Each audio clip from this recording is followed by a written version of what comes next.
time. Queer time. Queer times. Kristen.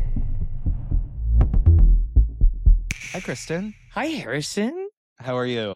I'm good. Good. Welcome to Queer Times. I'm Kristen Yeah. Becker. I guess this is I'm Harrison Fish. I guess this is our first episode of the year. Happy New Year! It did not start out good. No, I was deathly ill, like the sickest I've ever been in my life for like 3 full weeks. And I know it's kind of going around. I think a lot of people had it over the holidays. It's tough when the flu and holiday season coincide because everyone's in airports and traveling and seeing 20 people that they never see and then seeing 20 people that they never see the next day. Do you say it's a flu? Did it have any hints of the vid? Did it have familiar things where you're like, that's... It wasn't familiar, which Okay. makes me think it was the flu. Got it. I don't think that I've ever had the flu. I think I mostly get like the common cold and kind of just like goes through my body in a week. But this time it was 3 weeks. It gave me chest congestion that I've never experienced before in my life. Just tired, which I know is like kind of a COVID-y symptom, but I mean, usually, it's a flu symptom too. yeah. When I get COVID, I typically get like really bad body aches, and that didn't quite happen this time. Okay. But you're on the mend. I'm on the mend. Like yesterday and today are the first days where I'm like, okay. Yeah, 2026 didn't start the way I had hoped, right? We got Harrison's got the flu. My aunt passed away, R.I.P. Aunt Rosetta, but at 90. So like that's honestly good life, right? Like It's a what success, yeah. I think that's a success. And so I had to go to Buffalo. So we didn't have an episode last week. We did cross promote our sister podcast, the Art Colony Podcast. I did a really fun interview with Gaston Lacombe there. So you probably listened to that. If you hadn't, go back, listen to it now. But now Harris and I are back. It's a new year and the world is crumbling worse than it was last year, which is wild. Yeah, it's been crazy. I feel like it's been like 3 weeks since we've like chatted, and the amount of things that have happened are insane. We had the Epstein files be released. I guess. Sure. If you want to call it that. Yeah. There's been a hostile takeover of the Venezuelan government. Right. I actually forgot we kidnapped the leader of another country. Because so many other things have happened since. All of this to distract us from how many of our rich people are fucking children. And also, it's the whole Venezuela thing. It's like it's extra scary, but also a little. You can like.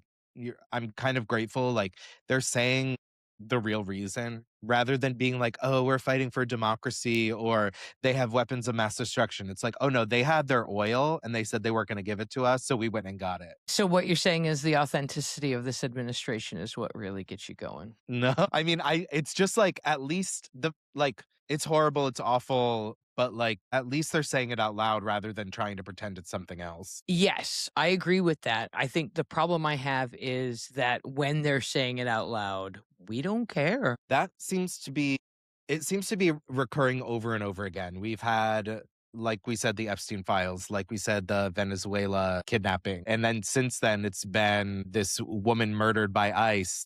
And there's been these things over and over again in the past 4 weeks. And it just seems like Democrats are Greenland? Democrats are literally doing nothing. And at this point, it's like you're not doing it, but you're complicit in it if you're just letting it happen. If your defense against this is a strongly worded tweet saying you don't like it. I would like to counter that. I would not say that they are doing nothing because I will have you know that I got an email asking me for $5. Exactly. From the Democrats. So what do you mean they're doing nothing? Yeah. And then you look at things, it's like the reason they're not doing anything about the Venezuela kidnapping is because they're the same. I'm not going to be one of those people who said both sides are the same, but they do have similarities. And one of those things is they are both supported and condone corporate greed and war crimes in order to secure money for billionaires and specifically the fossil fuel industry. That is a way in which Democrats and Republicans are exactly the same. They both are paid for and under the thumb of big oil and corporate interests. And that's why the Democrats aren't doing anything about it, because they won't say it out loud, but they're like, no, we need to do that because our donors need the oil. I'm struggling with, yes, and I'm struggling with this idea. Obviously, kidnapping a foreign leader, boo, but this idea that we ran on this America First thing, right? When I give, I love to give my folks who voted for Trump the benefit of the doubt. And then I say, okay, so let's just take him at his word, America First. We will not be involved in foreign affairs. We're not going to get involved in that because we're America First. And now it's like, all right, we're going to get involved, but just like to steal some oil, right? We are not going to like regime change. And now it's like, oh, we're going to run Venezuela now? Now we're running Venezuela. And I don't understand. Okay, well, what about the Epstein list, right? We all agree that if this guy gets in office, he's going to release that list. And then we get nothing but redacted piles and piles of redactions. So I just wish that and I think we're getting close to this, but I wish that those folks would just say, oh, we're just racist, because we're almost there. I feel like it's coming there, but turns out it's not just race. You can also look like a lesbian, I guess, too. So, and get shot. It's a lot to process. It truly is. And you can't make it funny. How do you make it funny? You can't. Did you watch the Golden Globes last night? Just curious. I did, yeah. And did you have any, not to try to make it chipper, but I say I watched the Golden Globes. I watched the Golden Globes in the way that I watch every award show, which is I saw who won, I saw the red carpet looks, and the clips that made it to me through my social media, I saw. Okay, so you didn't watch the Golden Globes? No. I watched the Golden Globes. I forget that people sit down and watch things like the Golden Globes. While scrolling or while doing something else, it's a good background thing. Julia Roberts, hot as ever, just in case you were wondering. Of course. I love her so much, so deeply, so madly, so truly. But I thought Nikki Glaser did a fun Crushed. job. Yeah. I saw a lot of clips. She is so good at what she does. I love that she was willing to drag CBS News on CBS. Yeah, the Golden Globes were aired on CBS, and she said CBS is the best editing should be by CBS, which is where you can see BS News.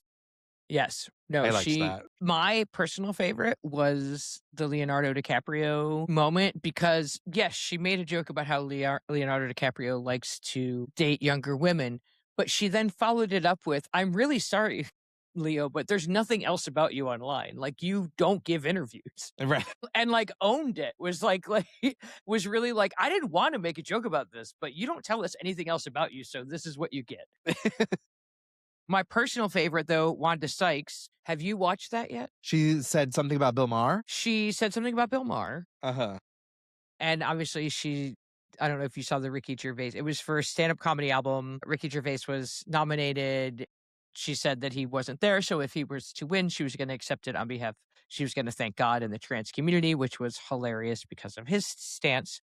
But most importantly, she did make fun of Bill Maher to Bill Maher's face, and Bill Maher looked like a sourpuss baby crybaby. Of course. Nothing like the journalism of Bill Maher comes so far after Bill Maher's ego. And that's why he's, one, not a very good journalist, and two, responds like that when he's criticized. Wait, Bill Maher's not a journalist. Right. Well, right. But I think he would say he is. No, he wouldn't. No, Bill Maher's a comedian. Bill Maher started. He's more of a journalist than a comedian in my eyes. He's never funny. To you, but he's definitely not a journalist. And so for me, when I watch it as a comedian who grew up watching a Bill Maher that I actually kind of liked, like there was a moment in Bill Maher's career where he was edgy enough and kind of smart, but not rich enough to be a total sellout douchebag fuckface that he is now. Right. And I know that he is those things that I just said because I saw his reaction when a very skilled comedian took a little jab at him that of course she would take because she's a lesbian woman of color and he's that guy, and he couldn't laugh at himself. And that's when I was like, wow, what a fucking sad old man you are. It was also like, it was a completely non-specific insult. Bill Maher do less? Much. Yeah. I mean, I'm just saying. No, it was a very specific insult. It was an insult telling a white man that we didn't care what he thought or said. And that he was like, how do I respond Right. to that? No, I get to. No, I get that it was like specific, but also it's like how easy would it have been to go ha ha ha ha? No, exactly. Crazy.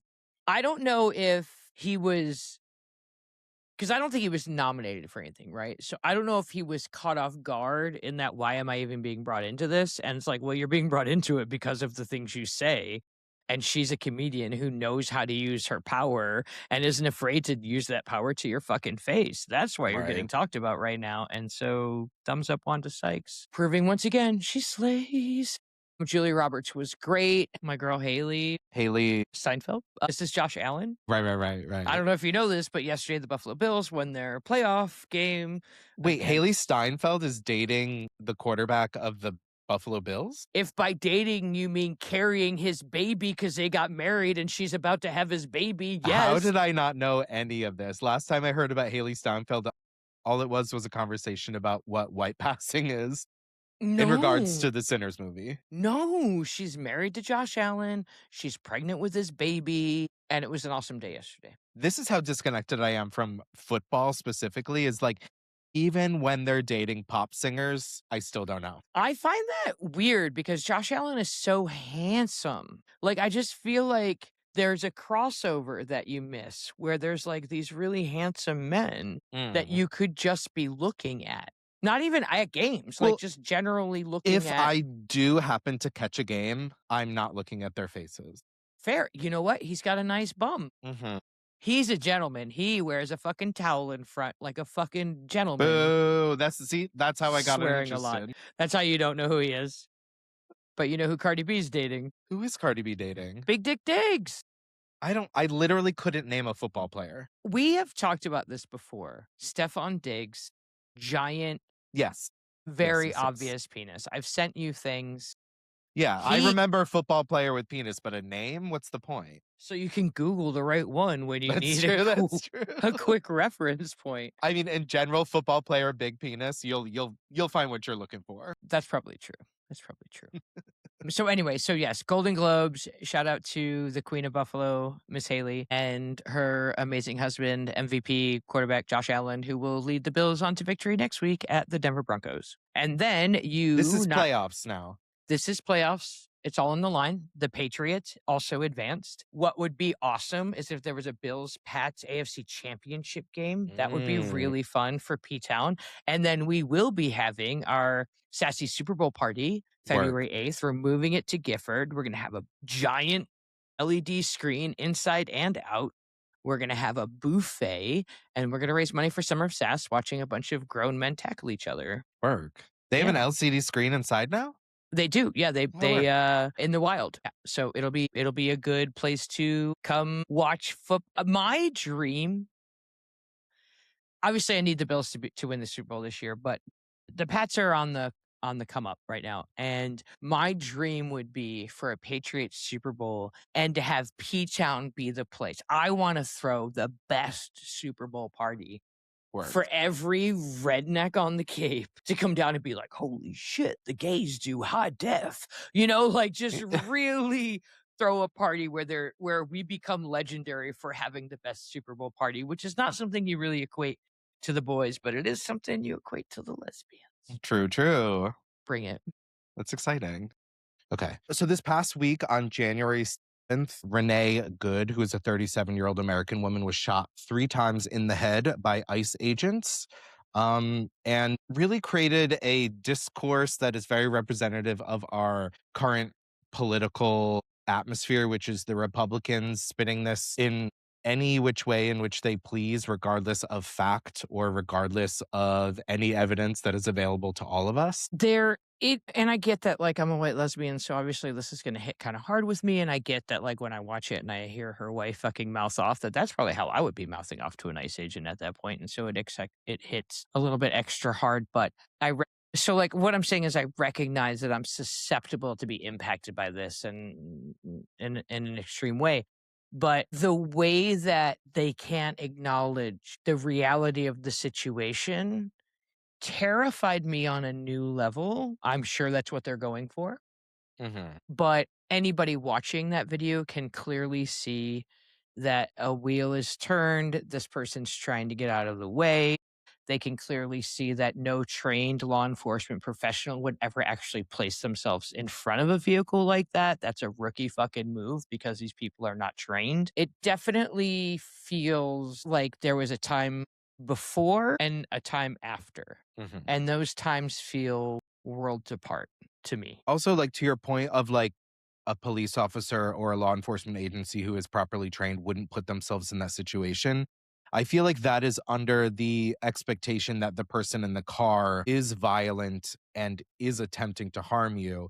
And we've seen all the videos, and there was no, this woman was not, No, gave no clue that she was trying to hurt someone, that she was being violent. But no, that's the point I'm making is it's not about whether the suspect looks violent. You ask anybody in law enforcement, it doesn't matter. You don't put yourself in front of a running vehicle. You just don't do it. It's not about perception of violence or anything. It's just standard operating procedure. It's the most basic. It doesn't factor in whether or not you feel threatened or that you think you saw something. It's just you never do that. And that's how untrained these people are who have been given guns and unfettered access to our bodies. It's insane. It's not like, oh, she looked dangerous, so I shouldn't get in front of the car. You just never do that as a trained officer. And it just shows how untrained and unprepared for any of these jobs that these cowards are. I mean, I think this is an easy deduction to make, but the thing is like what the government did in this massive expansion of ICE was take multiple far right, in my opinion, terroristic organizations and rebrand them, give them funding, give them guns from the government, and allow them to act upon their darkest fantasies, which are torturing Black and brown people, killing people, especially killing a you know what I mean? Killing a masculine woman who's standing up to you. Like when a masculine woman stands up to a straight man, Tell me what happens. what they want to do, what the straight man wants to do in that situation is to kill that person, is to inflict violence on that woman. Because how dare a woman speak up to a man like that? And what ICE has done is allow them to do that. They are now allowed to act on that impulse. And I know you said, tell me what happens, because I hope I didn't overstep in saying, but like No. that I just seems couldn't like miss that opportunity. but it seems like a deduction. Like this is what is going on. It is government funded far right extremist terrorism organizations. They have been deputized, Yes. for lack of a better term. They have given them and honestly, it's worse than deputized because they've been given power that far exceeds the Minnesota Police Department. Right? Like they've been given unfettered access to behave in any manner they want. And even when they mess up, they know that the president and the vice president is going to say what they did was fine. And that should terrify everybody. And I believe that is their intent, is to terrify everybody. And I don't really know what the solution is, but I'll tell you what, the people in Minnesota are figuring out what the solution is, and they are activating in a way like they picked the wrong fucking city. Because Minneapolis learned from George Floyd and started a lot of fucking mutual aid and started a lot of fucking community groups. And there are whistles. And when ICE shows up, whistles get blown and people surround cars now. Like it's not casual. And I'm here for it.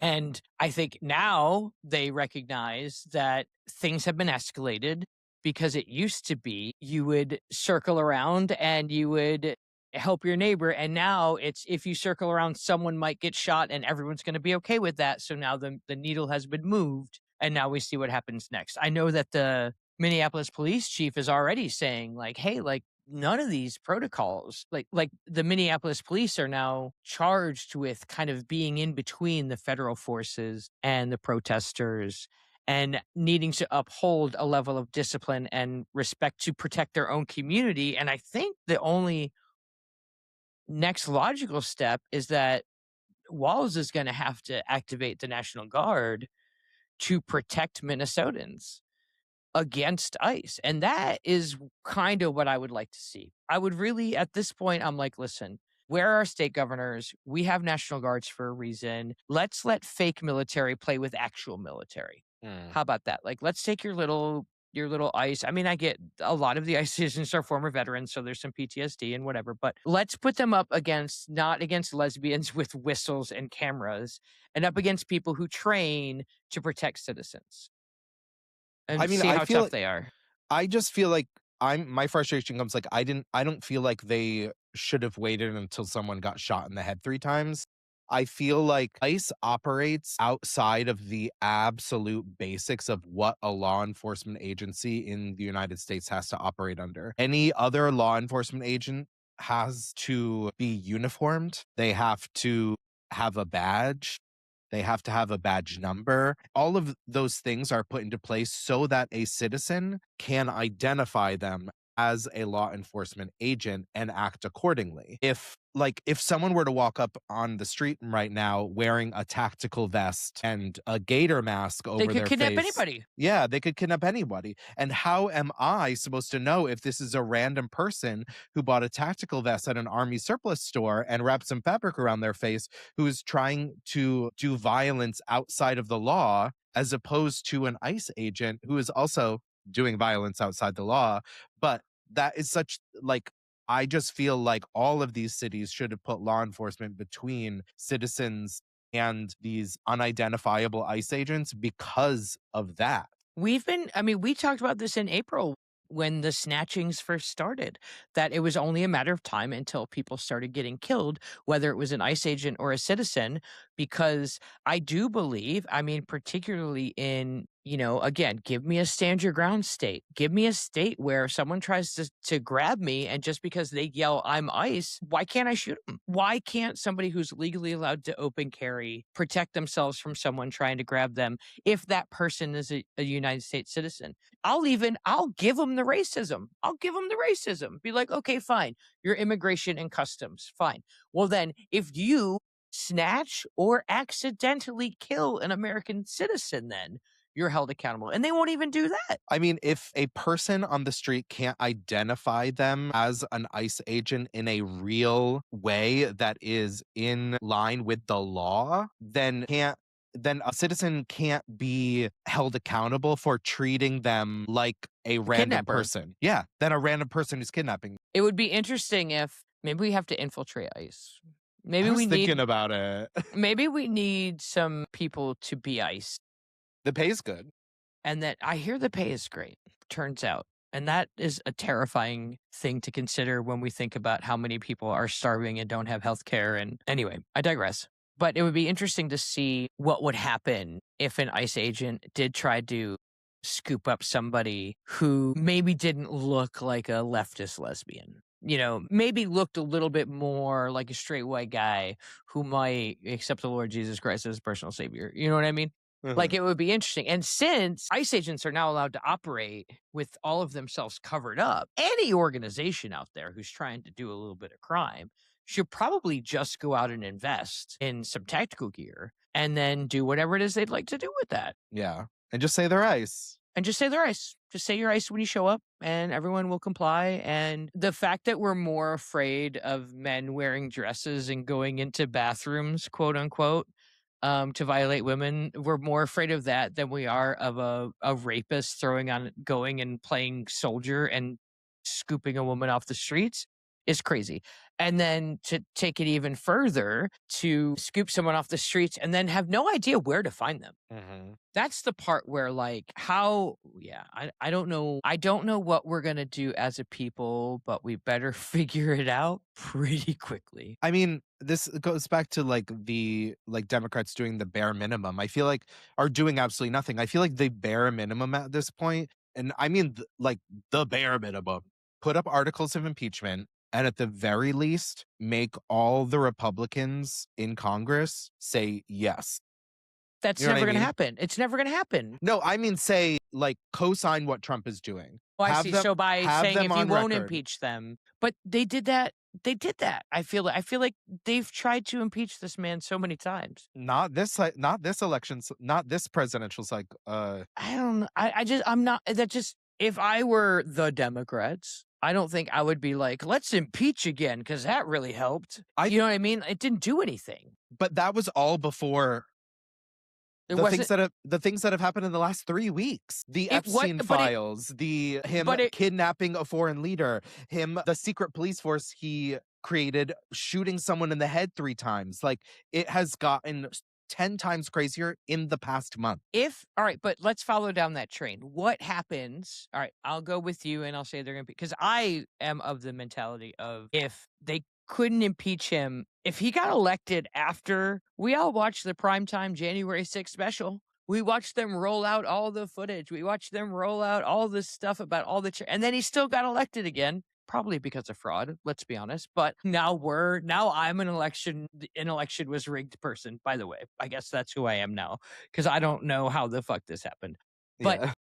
okay, so we're going to say we're going to impeach this president and everybody votes on it. And then what? I guess what I'm saying is, like, there has to be people. It's tough because I've also said, like, I can't imagine these people actually exist, but I have to imagine that there are people who are disgusted by what's going on with the Epstein files, are disgusted with what is going on with Israel, are disgusted with what is going on with Venezuela, are disgusted with what is going on with ICE. And for me, I would hope that having their elected official have to go on record in impeachment process saying, no, what the things that Trump has done does not mean that he should be impeached. I would like to think that that would be a bad look for those representatives that would then have a harder time being elected coming up. I hope. Yes. No, I think that's right, but that doesn't stop it.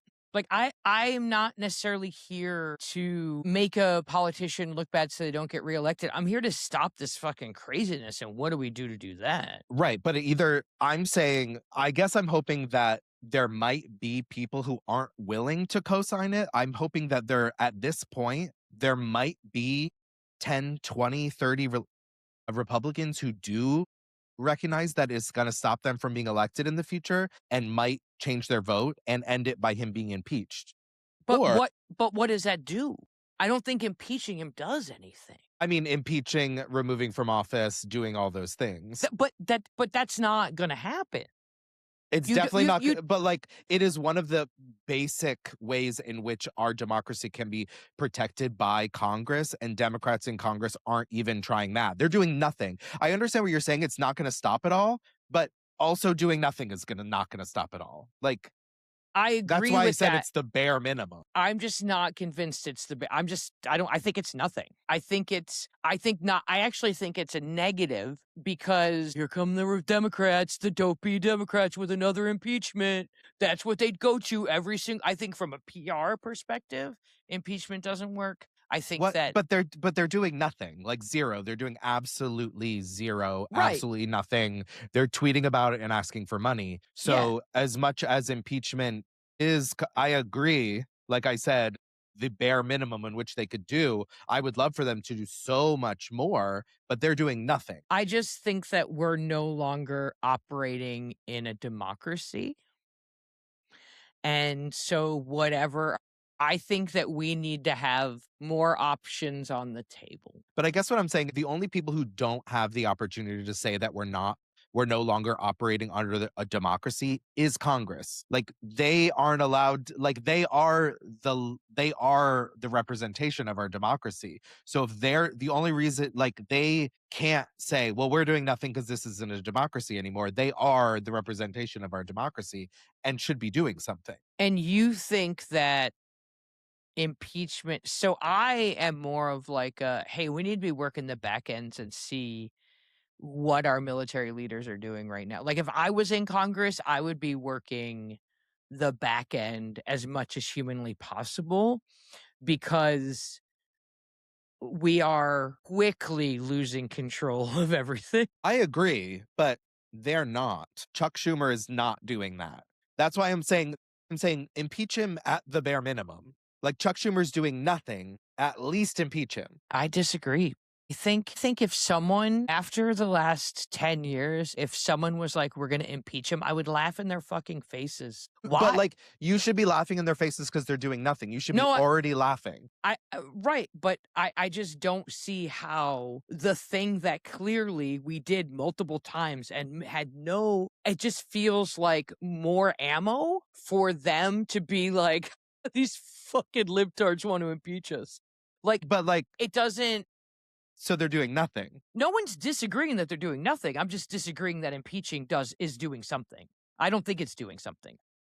I think just it's think net it's zero. not doing nothing. It's definitely doing nothing. It's a waste of time and energy and a But lot if of the alternative is doing nothing, the alternative is doing nothing which is what they're doing now. and not giving them more ammo. No, if you're like, impeach them, they're going to be like, you fucking idiots. I feel like it would actually be more detrimental because it looks so fucking stupid.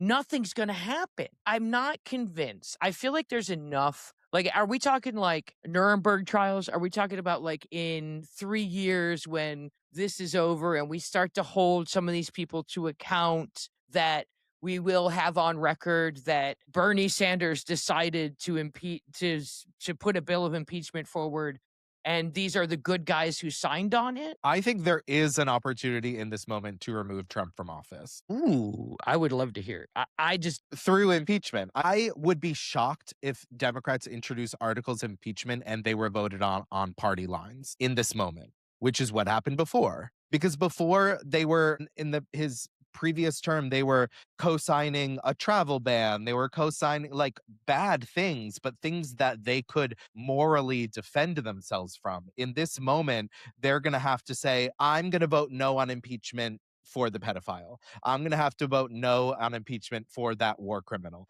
I'm going to have to vote no on impeachment for that person who is creating avenues for people to murder citizens in the street. this can't happen until after the midterms, Why? because you can't impeach him from office unless the Senate agrees to convict him. And the Senate's not going to do that right now. The House of Representatives can impeach him. We already did that a few times. Nothing happens. The House of Representatives can impeach him, and nothing's going to happen until the Senate will also convict him and then remove him from office. House of Representatives can do it, not going to be removed from office. So I think we have a better chance of going through the midterms, gaining a few more Senate seats, and then actually getting him removed from office. I'm just, yes, but also like in that year, how many more citizens are going to be murdered in the street? How many more governments are But we if you going to impeach him topple? if you impeach him without removing him from office, it's nothing. It's Clinton. It's a slap on the wrist. You need the Senate. I'm not convinced, because at this point, I'm pretty sure they've got shit on all the senators. Like, Right.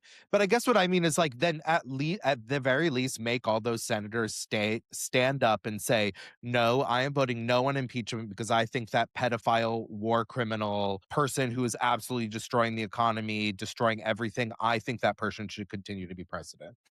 Make guess- them say that before the midterms. maybe.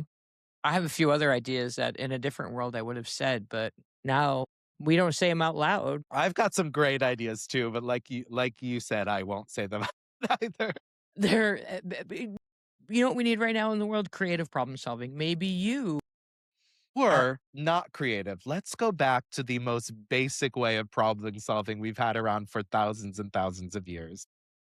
I like it. I feel like there are a lot of trans military members who have been kicked out of the military, who are trained in special skills, and that maybe, I hope they're having support group meetings. I hope they're having regular meetings where they support each other and talk about how they're doing and how they swore an oath to defend the Constitution and all that stuff. We probably have a couple that are like Navy SEALs or like some Rangers, or maybe they're really good at shooting guns. You know what I mean? Like, I feel like there's probably some of those, and I hope they're all hanging out together, supporting each other. I did have a moment where I was like, man, I wish I was better trained for this. Yeah. I have potential to be Hell yeah. an army dyke out of high school. It was close. It was real close. I thought about it. I was like, oh, this is the thing. But then I was like, I can't have anybody else tell me where to live. And that was really the thing that broke me. I could do the discipline. I could do the exercise. I'd come out ripped. But like, I don't want someone else in charge of where I'm going to live every time forever, you know? I get that. Okay. So you want to impeach. I think it's meh, but I kind of see your point. I feel- agree that it's mad, but I like do something, anything. Yeah. But do you think the election was rigged? Yeah. But it's one of those things that I don't love to say out loud because then No, you we just, don't, because they made us say it they was made stupid. it cringy to say it out loud. And that's where we got outsmarted. They were But saying they were saying all the things they were doing. But the biggest reason that is because we like fact-based, evidence-based things, and they act like those things aren't real. So because they are allowed to pretend that facts aren't real, we sound the same to them. Like we're over here like, oh, the election, they were like, the election is rigged because that's how we feel. We're like, well, we feel like the election is rigged because in a county where Kristen Sinema got 10,000 votes, Kamala Harris got 0. That's a real thing, you know? If you believe the deep state. So this past week, an episode of Las Culturistas podcast hosted by Matt Rogers and Bowen Yang got released, in which they quickly touched on some politics in what I found to be a really odd way. Did you see the clip? I didn't see the whole clip. I saw the scandal clip, and that's my bet. That there wasn't much more than the scandal clip. Really? It was kind of like, oh, and by the way, don't give Jasmine Crockett any money. Really? Yeah. Which is, so basically, Matt Rogers went on his podcast and said it would be a waste of money to give Jasmine Crockett any campaign donations because he doubted her electability in Texas. He said that if Beto O'Rourke couldn't win here, Crockett won't win either. He described her political brand as very well defined already, which I don't really understand what that means as a criticism. The direct quote, anytime a politician is making too obviously about themselves, I'm already done. And don't waste your money sending it to Jasmine Crockett. Don't do it. Don't do it. You're going to waste your money. I think it's odd to, like, how many times have we criticized politicians on Queer Times? Never once have we been like, and don't give them money. You know? Right. Well, I mean, number one. It's weird. I just think it's weird that that's his biggest point is like, don't give her money. I think that I'm not caught up on that because don't waste your money like that. I feel like we talked about this and I feel like we had a similar, or at least I may have even had a similar, like where I was like, wait, why is this happening? Why is there a progressive person, and I know white man, so problematic, progressive person making headway in a race, and then why would another person, like why are we always fighting each other? And I get it's a primary, I get it, I understand. And I think we had come up to the conclusion that like, oh, actually, there are actually more people of color in Texas than we're giving credit to. But I think we had a similar discussion. It did feel very aggressive. That it was just like, I didn't like the making it all about her because I don't get that part. Like, that's literally what a candidate does.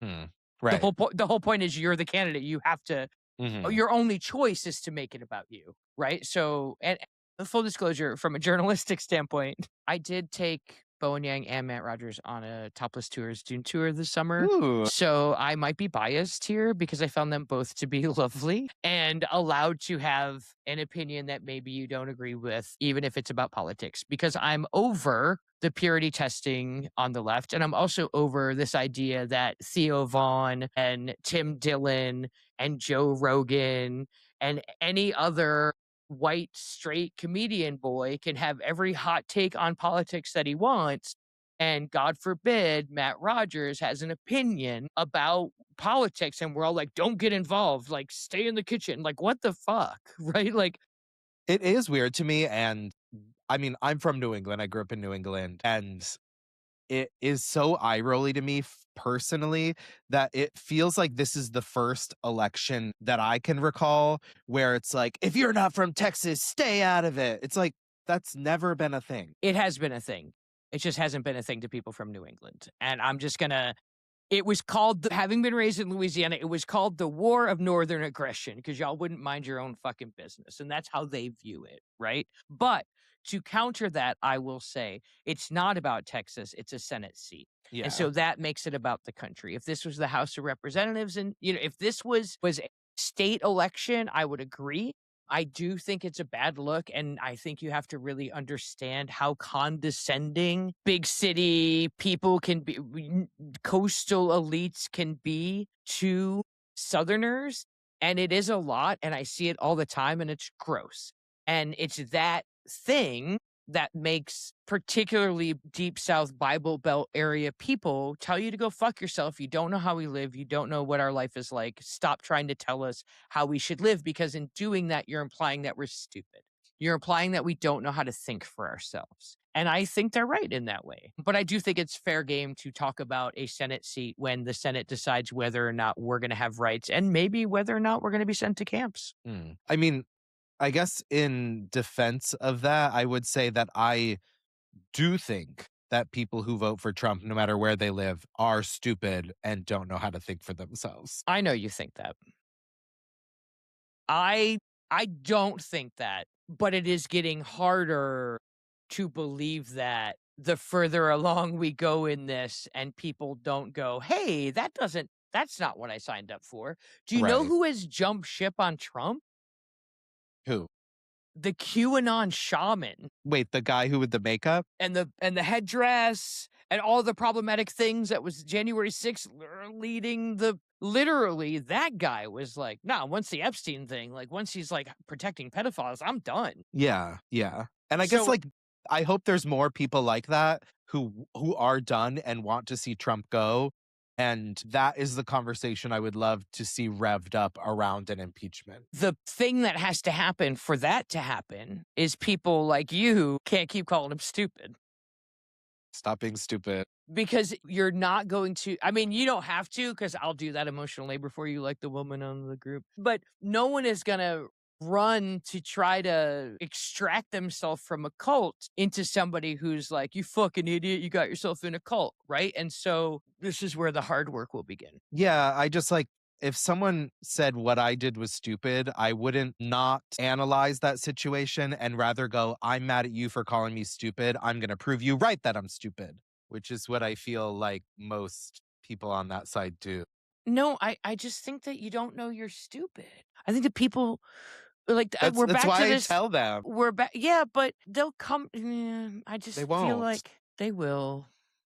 They're just gonna need help, and hopefully there'll be some people who maybe QAnon shaman will start his own self-help group for people who used to be stupid. I mean, here's my biggest take with the Jasmine Crockett, Bowen Yang, Matt Rogers thing is I think his biggest detraction from him making his point is like there are ways to criticize Jasmine Crockett. There are ways to criticize James Tallarico if either of them are not the candidate you would like to see win the primary for this Senate seat in Texas.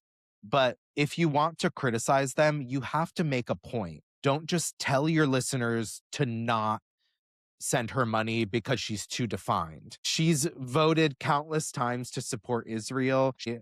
She voted yes to qualify the statement Free Palestine as an anti-Semitic statement. She received a $30,000 trip free from the educational arm of AIPAC. There's so many ways to criticize Jasmine Crockett if you want to. You just have to do that rather than just because so many of the response to what he said was, again, not based in actual criticism. Like, he said that, and then people responded with being like, it's so fucked up that he said that about a Black woman. And this is fucked up because Black women are never allowed to win elections, but they're expected to do all the community organizing. And like, yes, they're true in saying that, but the situation with Jasmine Crockett isn't that. Like, there are actual things.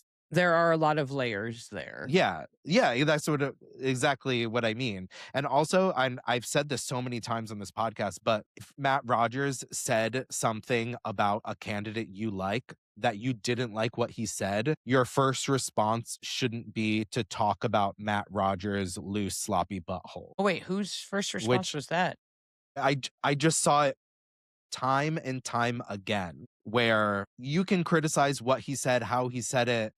The privileges that he has that allow him to say it over the privileges that Jasmine Crockett doesn't have. Those are all real conversations. But if a gay person says something you don't like and your first response is homophobia, that's bad. If a Black person says something you don't like and your first response is racism, that's bad. There are so many intelligent, well thought out conversations to have around all of this, and people just truly admit to what bad people they are in order to make someone look worse. That stands alone. I have nothing to say to that. I accept. So in closing, shut your mouth, libtard. No kidding.